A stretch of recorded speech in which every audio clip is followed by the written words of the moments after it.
Front Seat Live podcast happily presents my Year of Healing the Hustle podcast, where I, Jessica Butts, psychotherapist, 2.5-time author, corporate trainer, and Myers-Briggs expert, share my raw, vulnerable, honest, and in-the-moment experiences of my journey to heal the hustle. I recently put my money where my mouth was, and I sold everything I owned and moved to Maui with 5 suitcases to explore this healing island. What has come up is a mountain of real-life healing the hustle experiences I hope you can see yourself in, so you can also heal your hustle while still being unapologetically who you are. Let's get started.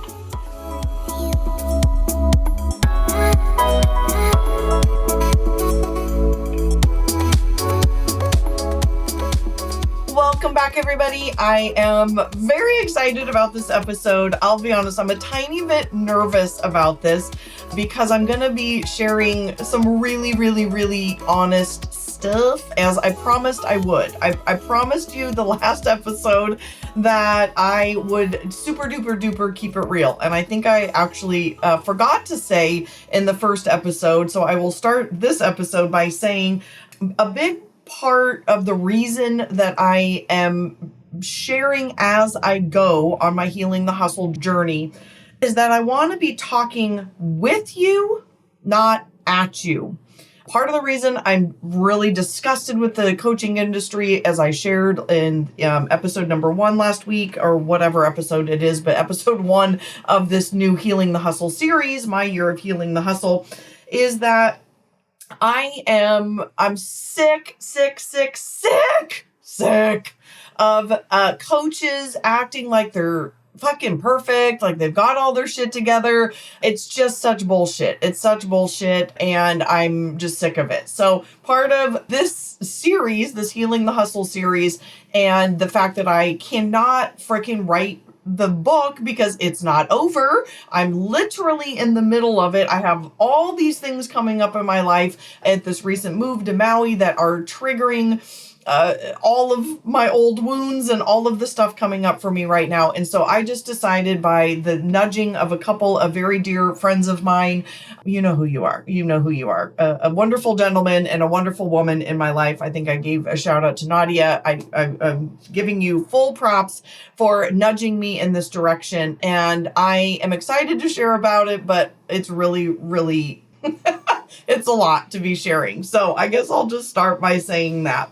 I could have named this episode a lot of different things. I'm looking at my notes right now, and I have 4 titles. One, which is, I think, what I ended up going with, which is Dating Myself for a Year, probably because it's sexier and might get you to listen more than the other 3, but basically it could have been any of these 4. Dating myself for the rest of the year, not going outside of myself, self-soothing, or emotional regulation. And so we're going to talk about all of those themes intertwined in this episode. So today, at the day of this recording, it is early June. I have upended my entire life.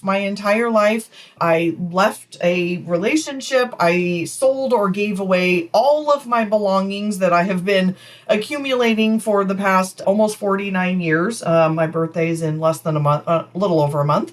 All of my belongings, I've left everybody that I know and love, and I moved across an ocean to kind of put my money where my mouth is, basically, of healing my hustle. And I figured, what better place to do this and to test some of this out than moving to Maui, a place I've always wanted to move. I needed to re-energize my life. I had never moved before. I had never moved as an adult. And it was time. It was just calling me. It was post-COVID. My business had changed dramatically, going from hosting huge events to going back to my psychotherapy roots. And I just, again, part of it was doing that. I don't think, but I definitely did not anticipate some of the issues, if you will, or triggers, whatever word you want, issues, triggers, things that would come up on this journey this quickly. Within about 2 weeks of being here, I felt like most of my issues had been thrown in my face, and it's now been 2.5 months, and I'm pretty confident all of my old, wounds from a child, my trauma, my big T's, my little T's, emotional traumas, everything basically has come up, been thrown in my face, and I am now dealing with it on this healing island.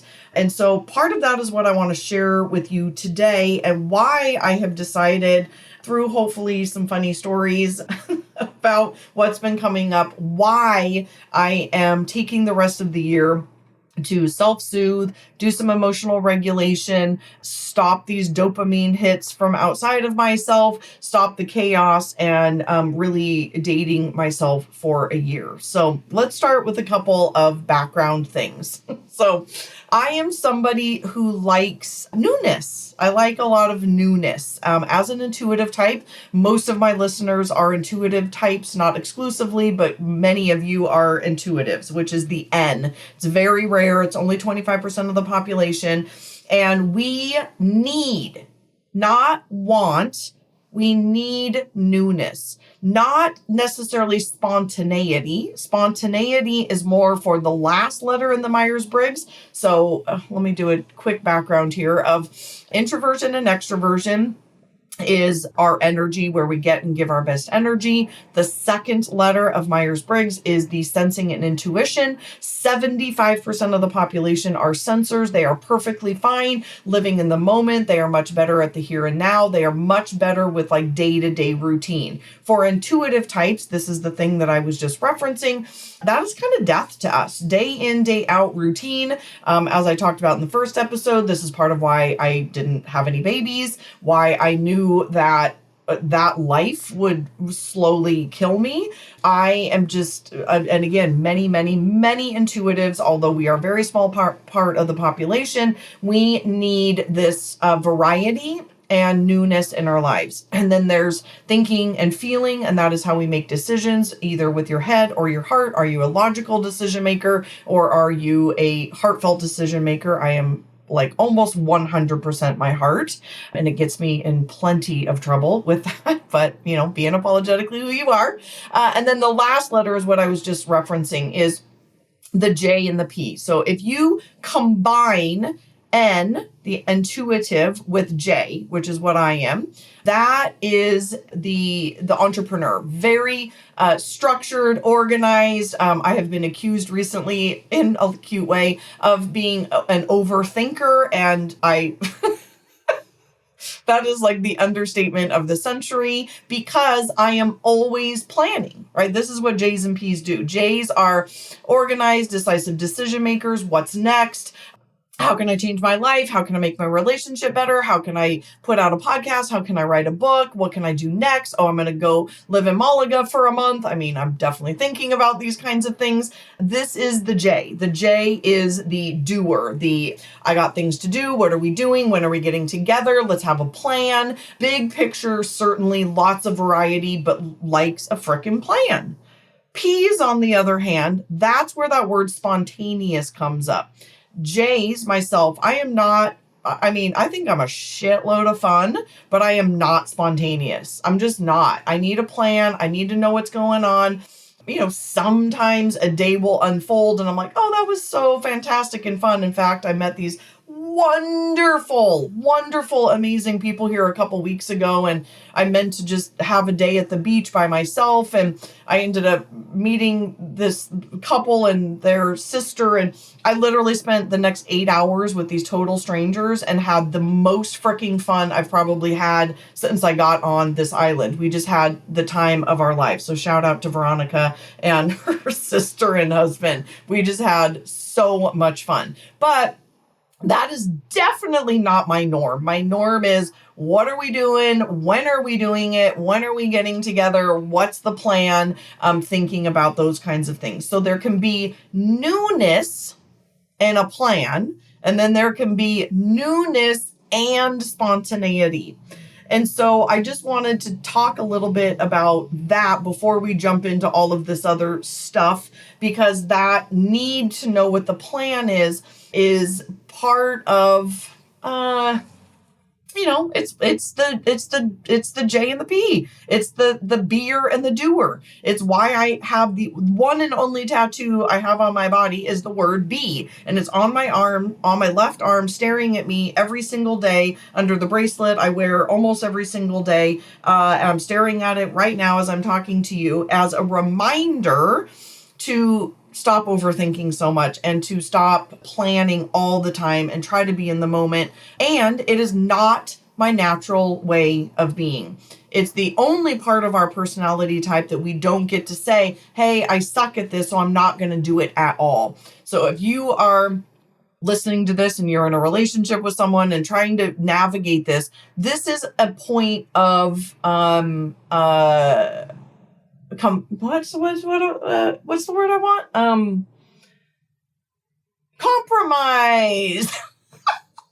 That might have been a weird Freudian slip right there. I mean, the fact that, that was funny. That's a Freudian slip. I was about to say, James, can you cut that part out? But then I thought, no, that's actually really funny that I couldn't come up with the word that I'm not super great at. As a J is like, I like things a certain way. That would be the Jessica way. And so that's funny that I couldn't come up with the word compromise. But this is one of those where, in a relationship, you've just got to learn to compromise in this way. That I've got to learn to go with the flow a little bit better, be a little more spontaneous, look at my arm every day, remind myself, be in the moment, quit overthinking everything. And yet the people that are in my life, I also need them sometimes to have a plan and give me some guidance. What are we doing here? What's going on? So that is in ourselves and also in our relationships. So let me tell you a little bit about some of the triggers that have been coming up for me since I've been here. So as a Super J, an ENFJ specifically. So I'm called the giver, and I then am of the personality types. I am the extrovert, and all ENFJs are the extroverts that need the most alone time, hence the name of our type. So we give a lot to our clients, to our podcast, to the people in our lives. And then oftentimes it can seem very introverted because we need so much time by ourselves to recharge. And so one of the things that happened when I got here is that because I like newness, and a lot of intuitives like newness, right? This isn't just about me. I'm hopefully sharing these experiences so that you can learn about yourself. Otherwise, what the fuck is the point? I mean, no one really gives a shit about my life, but my hope is that you can hear yourself in my story so that you can learn something. So I have learned through the years that I have become emotionally regulated for drama and chaos. My central nervous system, as many of our central nervous systems, have been accustomed to chaos or some sort of drama. It doesn't mean that, of course, I like drama. I mean, who does? But I like newness so much that I upend my life. I move across an ocean. I like the newness. And so moving here and getting settled, I noticed that God, the universe, this healing island, all three, whatever, pick whichever one you want, or all of the above. I believe in God. I believe in the universal energy, and I absolutely believe in vortexes of energy. And I know that Maui is one of them, hence part of the reason I moved here. So as soon as I moved here, Mom, I love you if you're listening to this. My mom and I got in the biggest fight that we've probably ever been in. So I move across an ocean, I'm utterly alone, and then one of my biggest support systems and I are not like speaking for a couple of weeks because we're working through this issue together.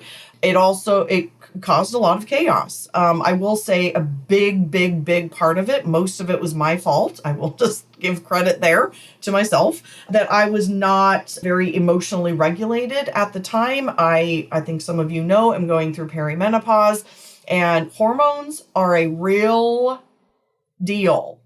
A real deal. Hey, if you guys don't know this, I mean, I feel like this is not my area of expertise, but we need to be talking about this more. I mean, I'm almost 49, full in perimenopause.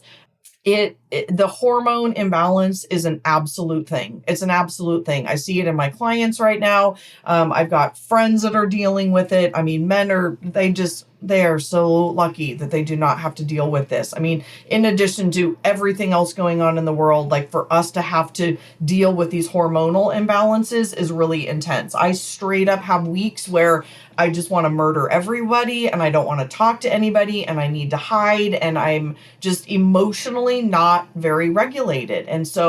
And then I have weeks where I feel perfectly fine and normal. And then I have weeks where I'm super, super high and have a ton of energy. And then, the cycle continues throughout the month.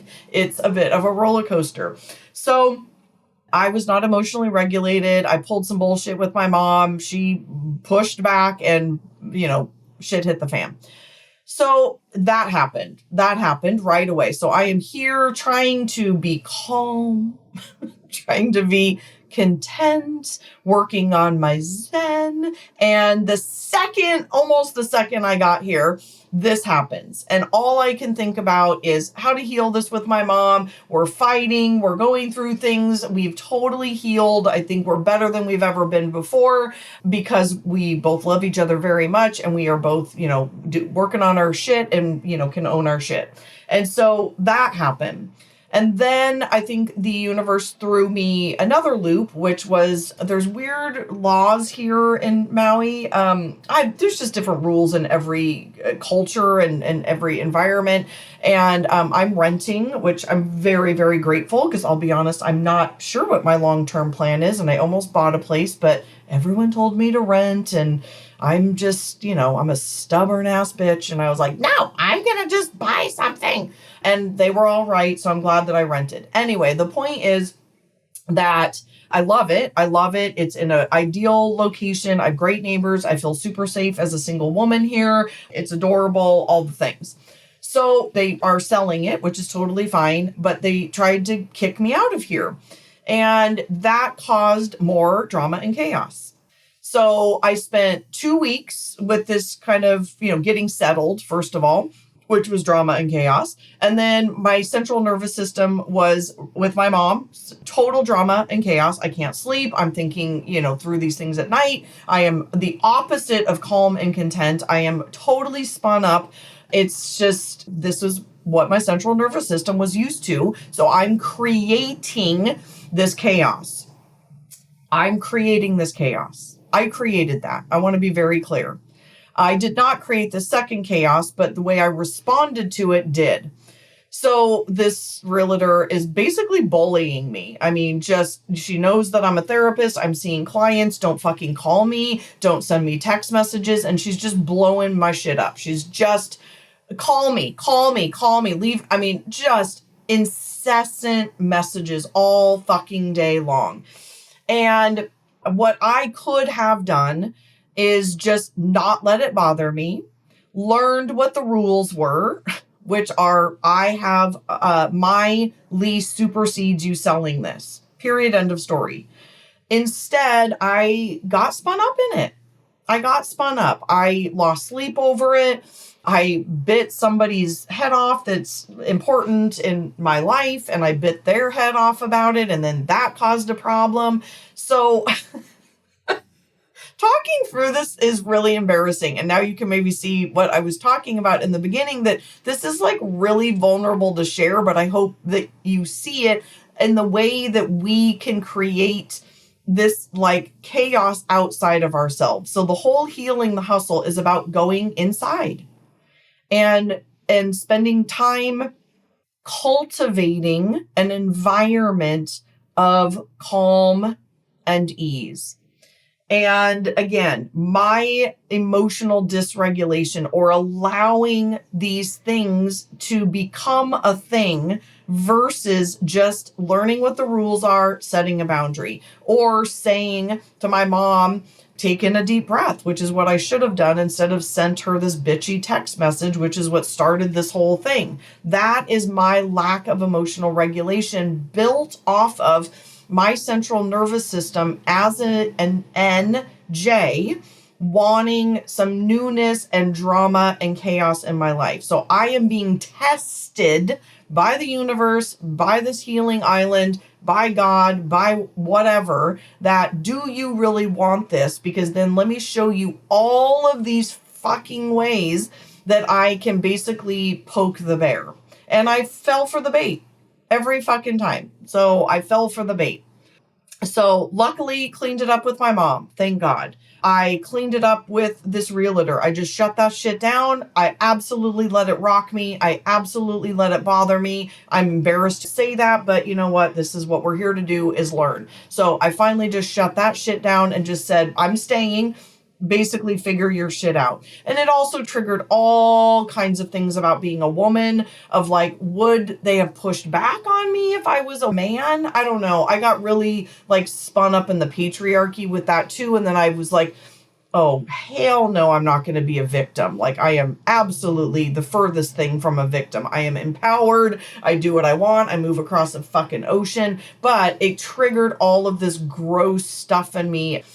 But again, I said no, like multiple times to this person. And it just was like, well, we're going to offer you this, or we're going to offer you this. And it was just like, am I just not being heard here, or am I creating this somehow? So lost sleep over it, caused all kinds of other dramas. There was other things that got triggered from that. So it was awful. So there's no self-soothing going on, not a lot of emotional regulation. And so both of those things get cleared up. So I then have a work trip to Houston, which was absolutely ridiculously amazing. I love doing corporate trainings. It is like my zone of genius of all the zones of genius. Like I don't know. Yeah, I just turned into Sasha Fierce. You know how Beyonce is kind of like, she's like, I'm like just a normal person. And then she gets on stage and she just becomes this alter ego. I'm totally that person. So I loved everything about it. I even loved all of the travel. However, I got sick.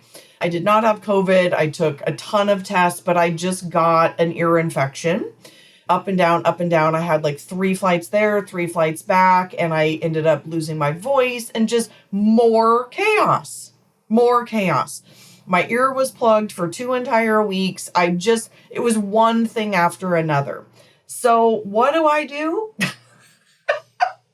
I decide that part of me building a life here. So when I moved here, I decided I am going to find community. I am going to build a life here. I'm going to date. I am going to, do some things like that, which there's a whole other episode in that of unrealistic expectations. I'm going to do a whole episode on healing the hustle around expectations, because the expectation that I am going to find my best friends here, and I'm going to find the love of my life here, and I'm going to build a community. I mean, it was so much pressure that I wasn't calm. I wasn't content. I wasn't relaxed. It was causing drama. So that is part of the hustle, is I am going to force this thing to happen. So what do?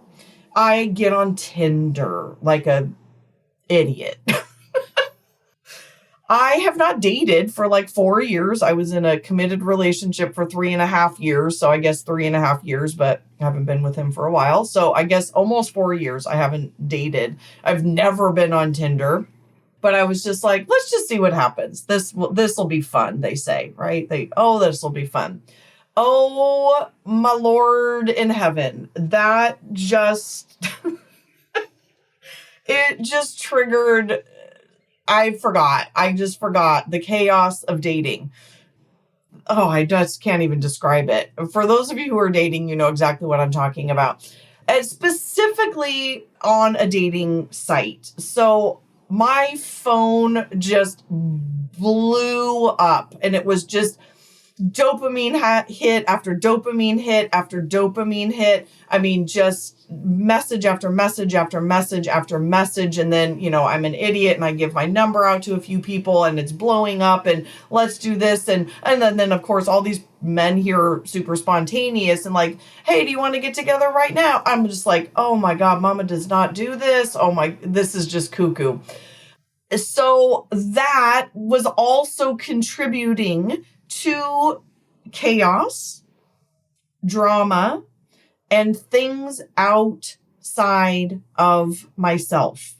So I want to remind you again, I feel like I almost need to do this every episode. The reminder of the whole entire concept of healing the hustle is to cut out things outside of ourselves that are creating chaos.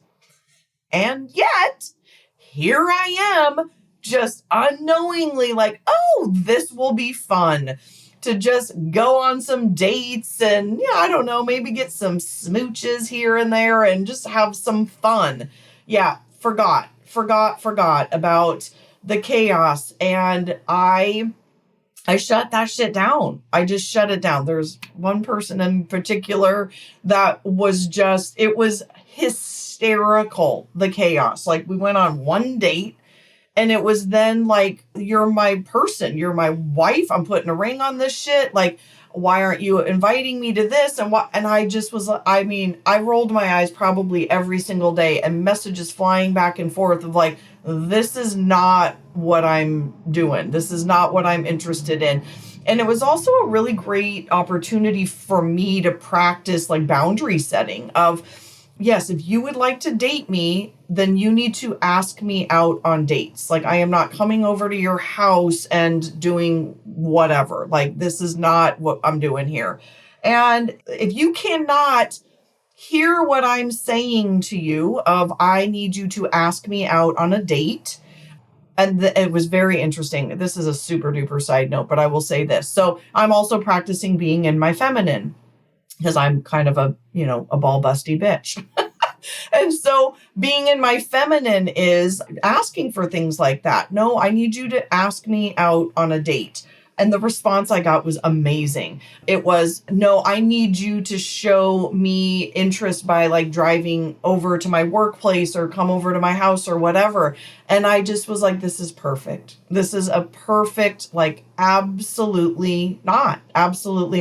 Not after one date. Like, when a woman is trying to be in her feminine and asks for something she needs and it is met with like utter resistance, or I need you to be in your masculine. Yeah, no, that's a whole nother topic. That's another freaking episode, but it was so fascinating. But what it was putting me in is chaos and drama and in my masculine and doing things outside of myself that I don't want to do. And so going back to the whole point of this again, which is cutting out people, things, drama outside of the bucket. So as a reminder, we all have a hole in the bottom of our bucket. This is our trauma, big T, little t, all the traumas from the past. And what we do as humans is we go outside of ourselves for a dopamine hit. We go outside of ourselves for chaos or the TikToks or the likes or fucking, I don't even get the follower thing on TikTok. Like, what's the point? I don't even get it. Anyway, that's another topic. But I realized that the dating thing is also this dopamine hit. It was just this like ping, ping, ping, ping, ping.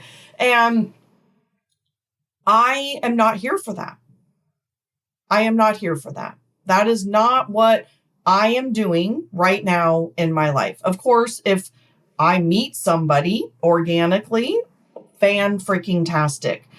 That's actually happening right now. So I just want to be fully transparent. If like that works out and all of a sudden you guys are like, wait, what? There's something organically happening. But the outside chaos of a dating site or my mom or the lease that I am creating. I want to be clear about that I created that by not healing this hole in the bottom of my bucket.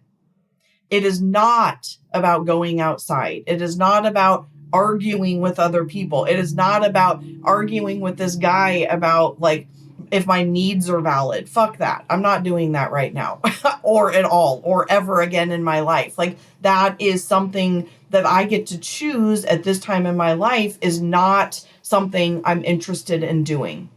And so these are all real life, very like intimate, personal details of this unfolding. Hence why this is so hard to sit down and write this book right now, because it is literally unfolding week by week by week by week in my time here.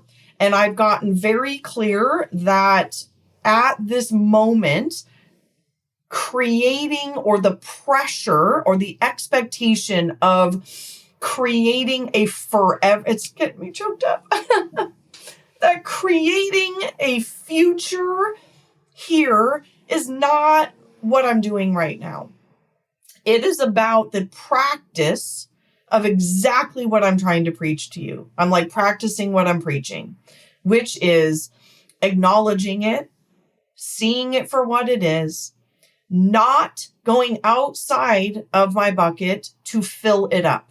It's not about the dating hits. It's not about the dopamine hits. It's not about the arguing with people for no reason. It's not about picking fights with my mom or picking fights with this realtor or trying to do too many things while I was sick, but going inside, cutting out as much of that outside drama of even trying to figure out if this is forever or trying to make a million friends while I'm here. This experiment, and that's kind of what I'm calling it. I don't know what this is going to hold for me forever, but right now I'm grateful I did it 1,000,000%. I would have regretted not doing it. I feel like I'm here for a purpose. And this is likely that purpose is to share real life in the moment, vulnerable, transparent, authentic experiences so that you can hopefully see something in your life that is unregulating your central nervous system or dysregulating your central nervous system. Because until I fix this hole in the bottom of my bucket by telling people, no, thank you, I am not interested in dating. Absolutely turning off Tinder. Just shutting that shit down. Like it was a 2-week experiment that I am absolutely 1,000,000% done with, because that is not why I am here. I am here doing this experiment, having my year of healing the hustle, or however long it lasts. Maybe it lasts 6 months, maybe it lasts 6 years. I don't really know. I will say I'm a quick learner, so it will likely not be 6 years. That I am working on healing this hole in the bottom of my bucket. I am working on healing my hustle by cutting out the external bullshit that is never, ever going to fill my bucket. This dopamine hit of, getting an interested person, which I'm so not interested in, which is a whole nother story, or, picking fights or whatever. That is a dysregulation of the central nervous system. That is the part of the hustle. The healing is cutting it off, cutting it out, stopping it completely, and getting quiet. So part of what I am doing while I am here, and that's why I'm calling this episode, back to the beginning, again, not outside of myself, self-soothing or emotional regulation. One of my 90-day goals, I always have 3. One of them is to bring back this podcast and hopefully give excellent content.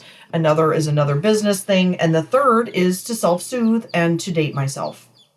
And so I want to talk about, in closing, the difference between, in my opinion, being single and dating yourself.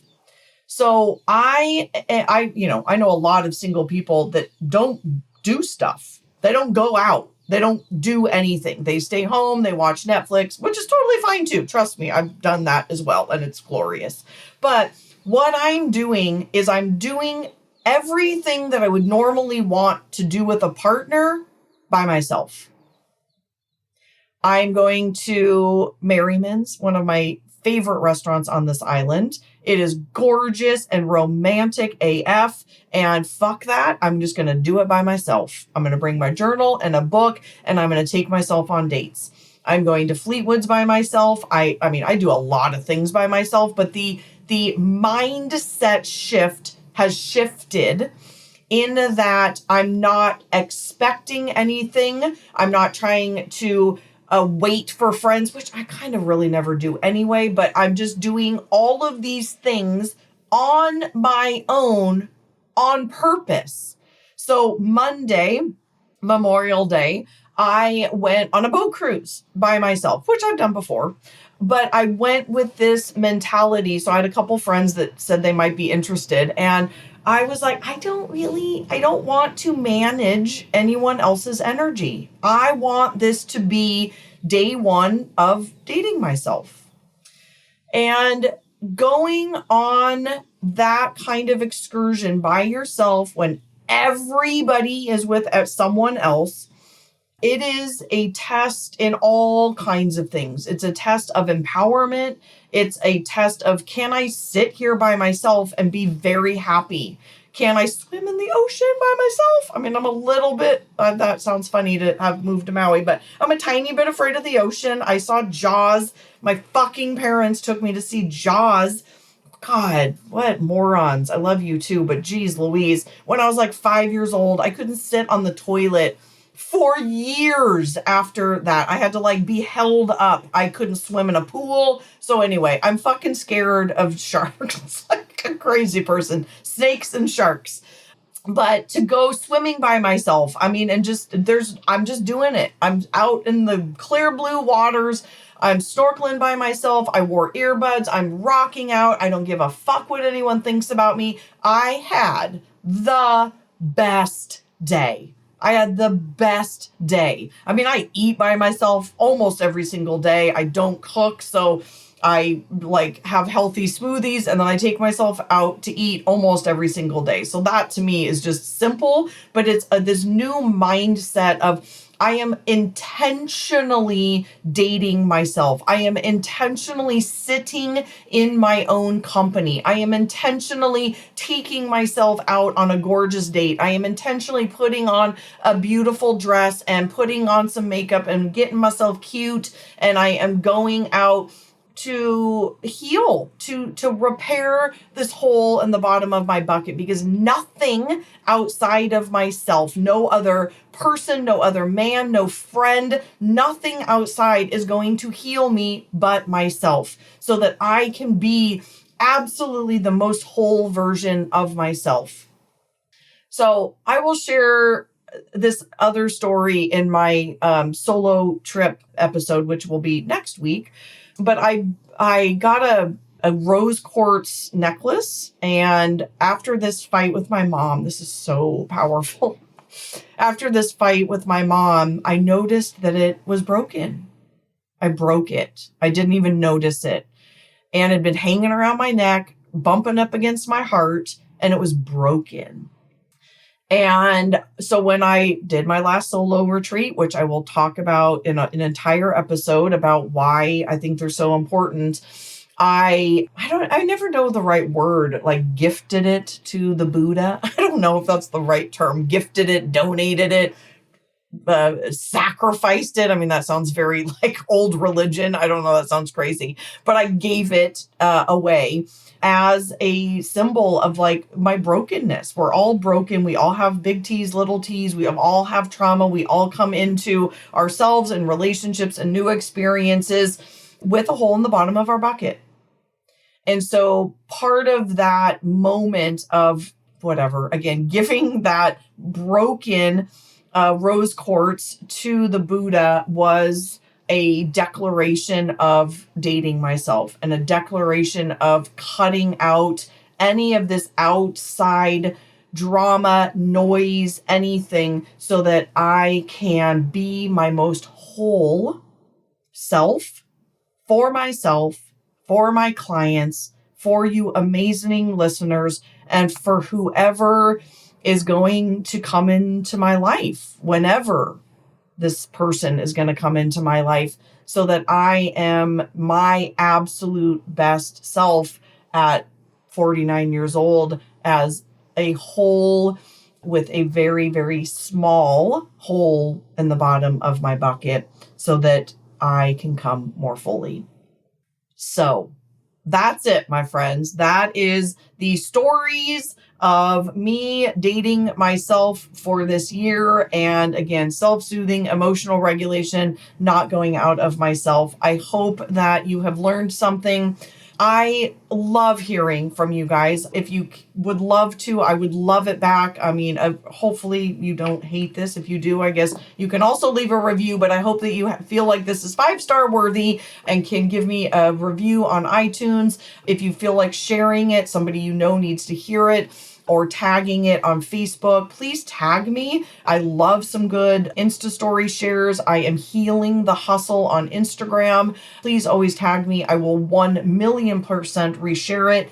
Probably unless you say you hate it, and then I might not. But if you say you love it, I will absolutely reshare it. Thank you for the love. Thank you for the comments. Thank you for listening. I'm very excited to go on this journey with you, and I will see you guys next week.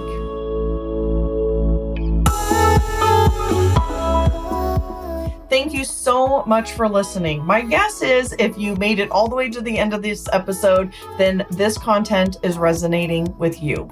If you want to dig in deeper, have one-on-one coaching with me, and learn more and do lots and lots of awesome exercises, I am opening up summer school. So we are opening up right away. As of now, you can go sign up at jessicabutts.com. Go find summer school under the Healing the Hustle tab.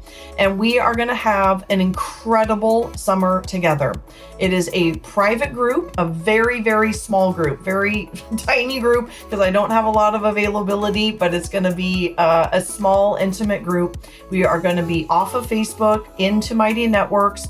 It is 8 weeks of group coaching. It's going to be new content, live calls, accountability, connection, no cheerleading, no bullshit, inspiration, real content, and weekly tasks to help you heal your hustle. In addition, there's 3 private 50-minute sessions with me. And the reason that I do this is because in our private sessions, we get to take the group content and make it so much more applicable so that we're not wasting time in our one-on-one sessions. You get to hear the content and then we get to dig in deep, do a real deep dive therapy session into your traumas, your family of origin, the things that are important to you to help you heal your hustle. It's real women, real connections, no bullshit, just genuine, authentic engagement and education with me. So go pop over into jessicabutts.com. You can sign up now. We start the week of July 11th and we will be going until the end of August. It will be a summer of transformation. It will be a summer of connection. It will be a summer of crying like I am already doing, and it will be life transformative for you. I can't wait to see you there. I can't wait to play with you, and I will see you on the inside.